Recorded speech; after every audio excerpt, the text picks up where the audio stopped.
po tayong mulberries.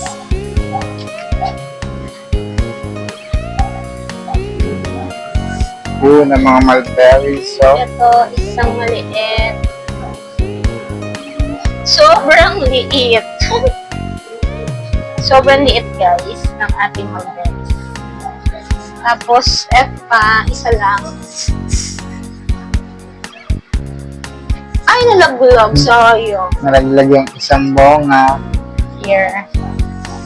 Gawin natin yan. Hindi ko abot. Kunin mo. Mamaya na. Tapos, guys, ito yung ampalaya natin. Mahal, meron pa akong babalutin, oh. Kung isa, nakalimutan kong balutin.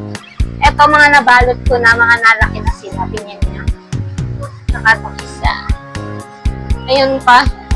Mga binalot ko. Apat yan eh. Apat pa na. pala. Okay. Tapos nangapit bahay na. Yung ampalaya namin. Lumapang na sa kabilang Lumapang bahay. nakalamama.